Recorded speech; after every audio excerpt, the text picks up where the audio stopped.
Assalamualaikum warahmatullahi wabarakatuh.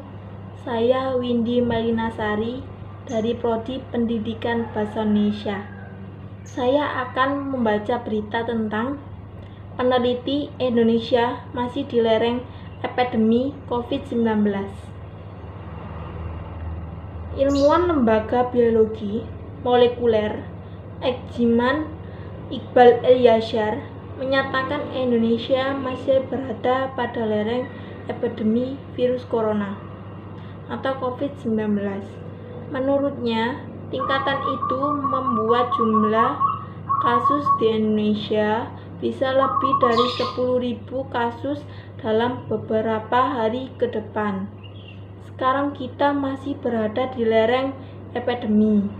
Iqbal mengatakan jumlah kasus di Indonesia akan mencapai lebih dari 11.000 jika menggunakan waktu pengadaan kasus atau DT seperti Iran pada 29 April 2020. Sedangkan jumlah kasus bisa mencapai 70.000 jika menggunakan DT seperti Italia.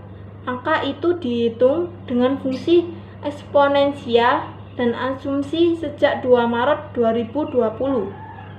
Lebih lanjut, Iqbal mengatakan indikator yang digunakan semua negara untuk mengukur epidemik adalah insidense atau kasus baru. Di Amerika Serikat, misalnya, dia berkata masih berada di puncak epidemi COVID-19 karena jumlah kasus baru masih tinggi. Sedangkan di Indonesia sedang pada fase eksponensial atau berada pada posisi lereng. Kita belum sampai pada posisi puncaknya. Walaupun kita bisa melihat hari kemarin lebih rendah dari hari-hari sebelumnya, di sisi lain Iqbal menuturkan jumlah kasus baru sangat sensitif dengan jumlah pemeriksaan.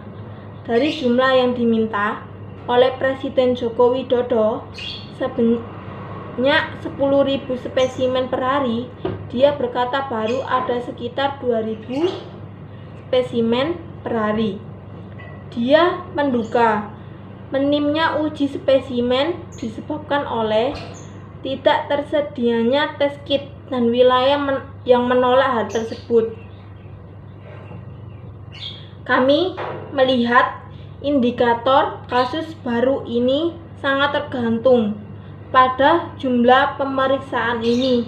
Jadi kita juga harus berhati-hati untuk menginterpretasikan kasus baru. Bukan berarti juga kasus positif yang sekarang sudah lebih rendah dari hari sebelumnya menunjukkan penularan berkurang. Adapun indikator berbasis mobilitas, dia mengatakan keterlambatan pengujian membuat terjadinya kenaikan kasus di pulau di luar Jawa seperti Sulawesi, Sumatera, Kalimantan, dan Papua. Di seluruh wilayah luar Jawa itu jumlah kasus sudah lebih dari 100. Kita harus berhati-hati dalam hal ini. Iqbal mengatakan strategi pengendalian COVID-19 sesuai dengan anjuran Organisasi Kesehatan Dunia atau WHO adalah temukan, periksa, dan isolasi atau rawat penderita COVID-19. Kedua, karantina orang yang kontak dengan penderita COVID-19. Ketiga, sediakan layanan kesehatan yang memadai untuk mengurangi kematian. Keempat, tekan penularan dengan kurangi peluang penularan antar individu, kontak antar anggota masyarakat, masuknya kasus impor dari daerah wabah, dan lindungi petugas kesehatan dan kelompok rentan. Jadi kalau kita bicara intervensi atau tentang apa sebenarnya yang kita ukur, kita akan bicara hal-hal yang seperti ini.